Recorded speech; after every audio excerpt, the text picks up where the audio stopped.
Hello guys, कैसे हो? सबसे बढ़िया होंगे। सुप्रभात, गुड मॉर्निंग, राम राम साहब। देखो, हमारा राजस्थान का जो चैप्टर चल रहा है, तो राजस्थान के चैप्टर के अंदर जो चल रहा था मरुस्थल, राजस्थान की भौतिक स्थिति। राजस्थान की भौतिक स्थिति के अंदर मैंने बताया था कि राजस्थान में मरुस्थल जो है 61.11% पर क्या पाया जाता है, मरुस्थल पाया जाता है। और उस 61.11% पर भूभाग पर कितनी जनसंख्या निवास करती है? 40% जनसंख्या निवास करती है। इसके बाद बताया था कि मैदानों का जो क्षेत्रफल है, राजस्थान में मैदानों का जो क्षेत्रफल है वह है मेरे भाई 23%। मैदानों का राजस्थान के अंदर जो क्षेत्रफल है वो 23% है और इसमें 39% जनसंख्या निवास करती है। पठारों की बात की थी तो राजस्थान में पठार जो है, राजस्थान में पठार 6.89% पर क्या है, पठार है। और इस पर ध्यान करना, पठारों पर 10% जनसंख्या निवास करती है। एक इंपॉर्टेंट बताया कि अरावली पर्वतमाला का विस्तार राजस्थान के अंदर कितना है, तो मेरे भाई अरावली पर्वतमाला का जो विस्तार है राजस्थान के अंदर 9% है। कितना विस्तार है मेरे भाई? 9% विस्तार है और उस पर 11% जनसंख्या निवास करती है। और इससे आगे मैंने बताया था कि राजस्थान में जो मरुस्थल का, जो थार का मरुस्थल का क्षेत्रफल जो है मेरे भाई 2,38,100 वर्ग किलोमीटर पाया जाता है, थार का मरुस्थल का क्षेत्रफल। और इसका थार का मरुस्थल का क्षेत्रफल जो आता है भारत और पाकिस्तान दोनों के अंदर आता था। इसके बाद बताया था कि मरुस्थल कितने प्रकार के होते हैं। मरुस्थल दो प्रकार के होते हैं, एक होता है एक शुष्क मरुस्थल और एक होता है अर्ध शुष्क मरुस्थल। यहां तक हमने बात कर ली थी। अर्ध शुष्क मरुस्थल जहां होता है जहां पर 25 से 50 सेंटीमीटर वार्षिक वर्षा होती है उसे कहते हैं अर्ध शुष्क मरुस्थल। और शुष्क मरुस्थल किसे कहते हैं? जहां पर यानी कि 25 सेंटीमीटर से वार्षिक वर्षा कम होती है उसे कहते हैं शुष्क मरुस्थल। और शुष्क मरुस्थल को दो तरह से बांट दिया गया था मेरे भाई। एक था बालू का युक्त मरुस्थल जो 58.5% था और एक था बालू का मुक्त मरुस्थल जो मेरे भाई 41.5% पाया जाता था। अगले जो मरुस्थल की अगर हम बात करें तो मेरे भाई वो आता है अर्ध शुष्क मरुस्थल।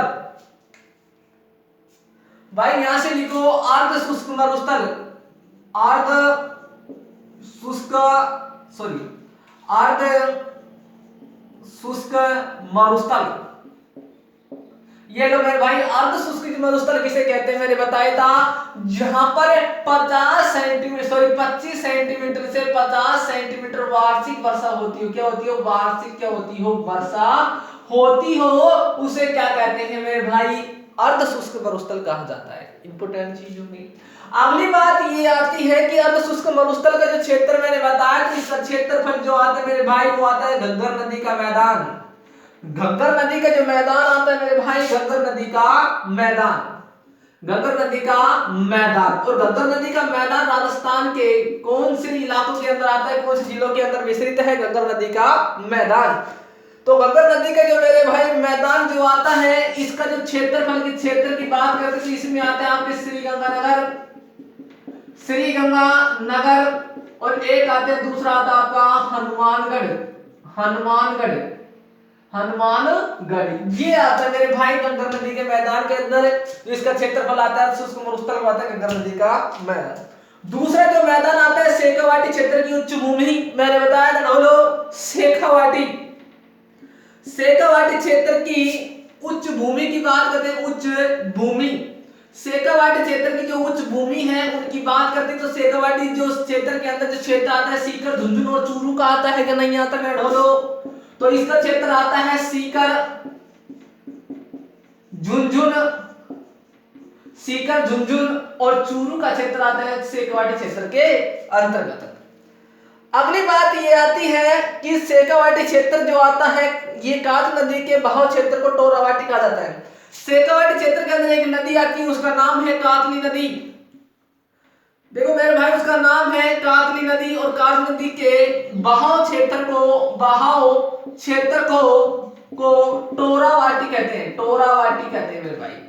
ध्यान करना, कातली नदी के बहाव क्षेत्र के कहते हैं मेरे भाई, टोरावाटी कहा जाता है। अगली बात ये आती है नागौर की उच्च भूमि। ध्यान करना मेरे लाडला, नागौर जहां पर तेजा जी की जन्म स्थली मान जाती है खड़नाल के अंदर। तो नागौर जो है, नागौर के अंदर नागौर उच्च भूमि। देखो नागौर की उच्च भूमि की अगर हम बात करते हैं ढोलो, तो नागौर की उच्च भूमि का जो क्षेत्र आता है मेरे भाई वो अजमेर और नागौर का क्षेत्र आता है। अजमेर वह नागौर का क्षेत्र आता है। मेरे भाई कहाँ का आता है? अजमेर और नागौर का क्षेत्र आता है। थोड़ा सा मोटिवेशन लेंगे क्या? बढ़िया। चलो तो एक छोटा सा मोटिवेशन है।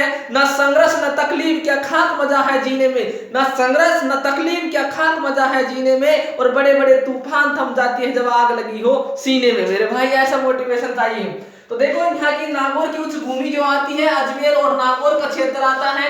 अगली बात हम करते हैं यहाँ से, अगली जो बात करते हैं मेरे भाई, तो ये इसका विस्तार अजमेर और नागौर के आसपास फैला हुआ है, और अजमेर और नागौर के बीच में इसमें कुबड़ पट्टी और बांका पट्टी, कुबड़ पट्टी अजमेर और नागौर के मध्य स्थित। ध्यान करना, एक आती है कुबड़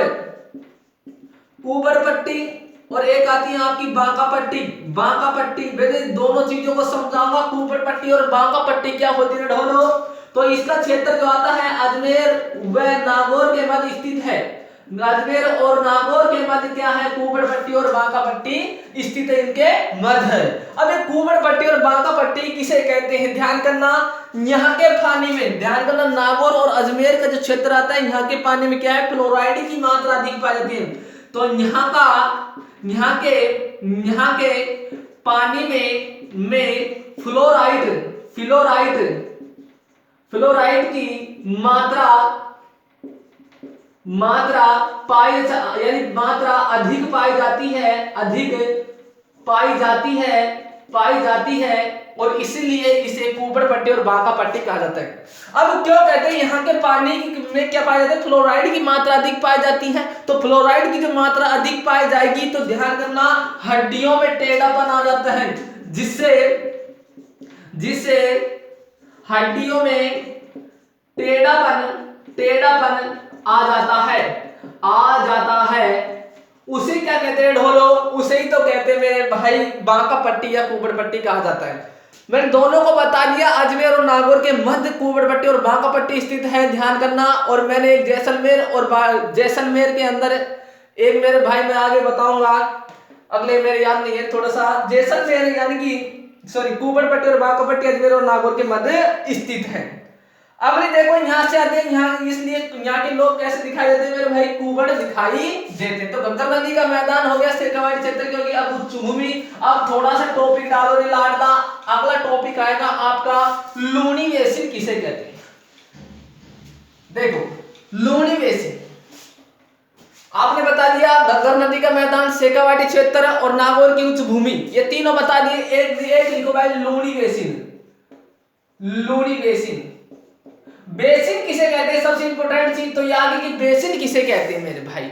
वह नदी जो अपना जल किसी और नदी में मिलाती हो या और नदी में जाकर मिल जाती है, उसे कहते हैं बेसिन। ध्यान करना, तो लूनी नदी का जो बेसिन आता है मेरे भाई, अजमेर का आसपास का क्षेत्र आता है मेरे भाई।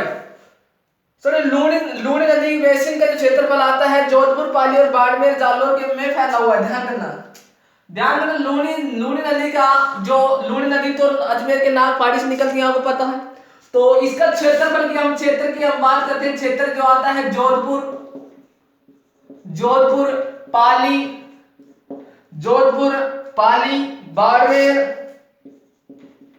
बाड़मेर और जालोर का क्षेत्र आता है। कौन सा आता है मेरे भाई? जालोर का क्षेत्र आता है। देखो ध्यान करना, लूनी बेसिन का क्षेत्र आता है राजस्थान के अंदर, जोधपुर के अंदर आता है, पाली, बाड़मेर और जालोर के अंदर आता है। अगली बात ये आती है अगली बात क्या आती है? लूनी बेसिन जो है, लूनी बेसिन के बहाव क्षेत्र को गोडवाड़ा कहा जाता है। मैंने बताया था कातली नदी के बहाव क्षेत्र को टोरावाटी कहते हैं, और लूनी नदी के बहाव क्षेत्र को गोडवाड़ा कहा जाता है। ये लो भाई कि लूनी नदी के बहाव क्षेत्र में कहते हैं भाई गोडवाड़ा कहा जाता है। अब एक थोड़ी सामान्य बात लिखेंगे मरुस्थल के ऊपर, सामान्य बात बताऊंगा, फिर इसके बाद पढ़ाऊंगा आपको अरावली पर्वतमाला। ध्यान करना मेरे ढोलो। तो ध्यान आते हैं कि मरुस्थल में एक पिवाना सरप पाया जाता है जो सबसे विषैला सरप है। देखो हमारा जो मरुस्थल है, राजस्थान का मरुस्थल, देखो राजस्थान का मरुस्थल के अंदर एक पिवाना सरप पाया जाता है पाया जाता है जो विषैला है, जो सबसे अधिक विषैला है। यही तो बात कर रहे थे कि मरुस्थल के अंदर एक पिवाना सर्प पाया जाता है जो सबसे सर्वाधिक क्या है, विषैला है। अगली बात ये आती है कि मरुस्थल में राजस्थान का राज वृक्ष गोडावन पक्षी एवं राज वृक्ष खेजड़ी पाया। मरुस्थल के अंदर राजस्थान का राज वृक्ष खेजड़ी और राज पशु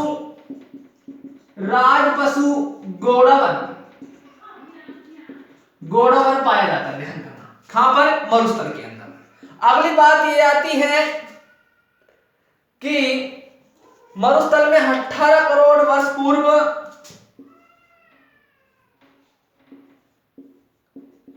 मरुस्थल में 18 करोड़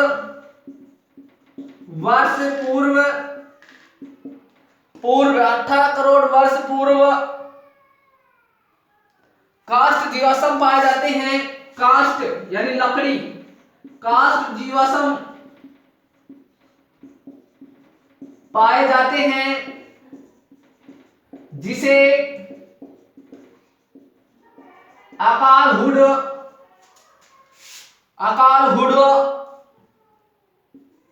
कालिस पारक कहा जाता है।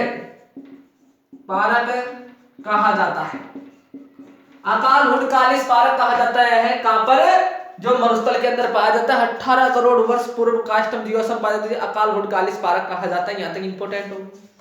अगली बात देखो डोलो, अगली बात ये आती है कि मरुस्थल के अंदर एक चांदन नलकूप पाया जाता है जो मीठे पानी के स्रोत है। ध्यान करना, मरुस्थल के अंदर एक चांदन नलकूप पाया जाता है जो मीठे पानी का स्रोत है। क्या है मेरे भाई, स्रोत है। और इस चांदन नलकूप को थार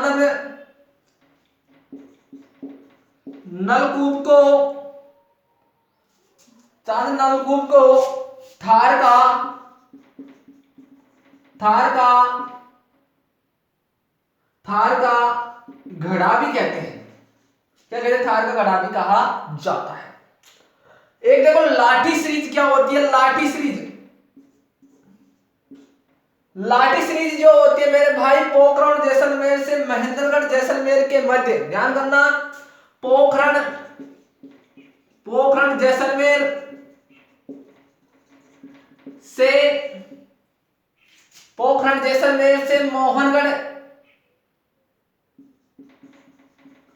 मोहनगढ़ जैसलमेर के मध्य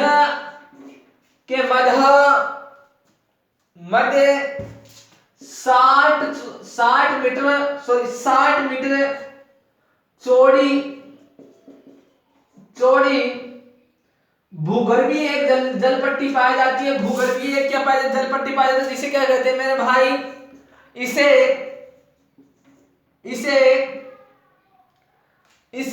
लाठी सीरीज कहा जाता है। इसे लाठी सीरीज कहा जाता है। ध्यान करना, लाठी सीरीज के अंदर जो घास होती है, उस घास की बात करते हैं। घास तो सेवन, धामन और लीलन, ये घास पाई जाती है इसके अंदर।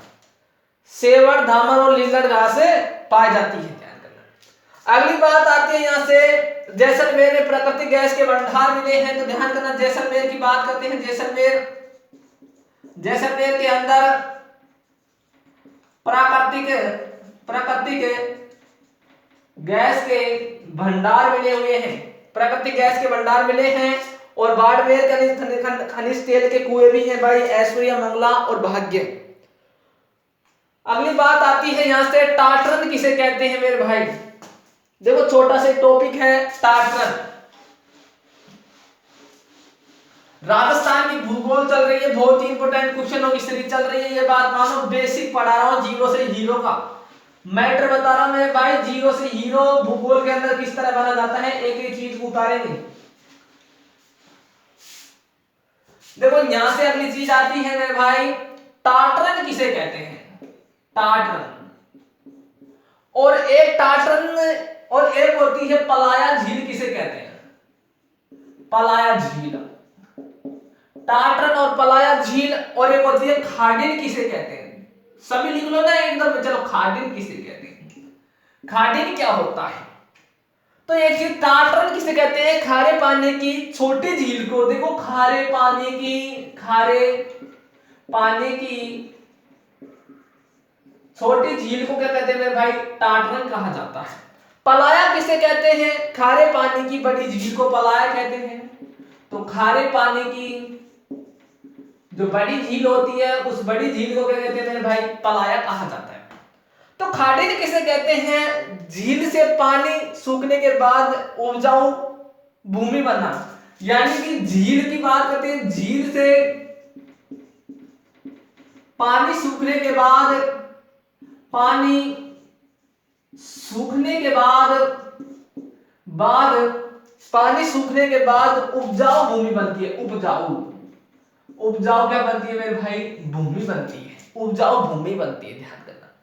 तो देखो टाटरन किसे कहते हैं, खारे पानी की छोटी झील को टाटरन कहा जाता है। पलाया किसे कहते हैं, खारे पानी की झील को पलाया कहा जाता है।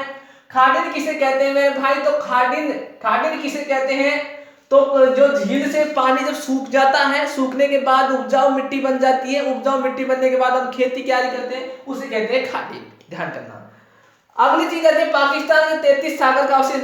पाकिस्तान राजस्थान का जो मरुस्थल है, ये किसका अवशेष माना जाता है, 33 सागर का। अरावली पर्वतमाला किसका अवशेष माना जाता है, भीम क्रांति युग का, ध्यान करना। तो अगला जो चैप्टर चलेगा वो चलेगा हमारे, क्या चलेगा, अरावली।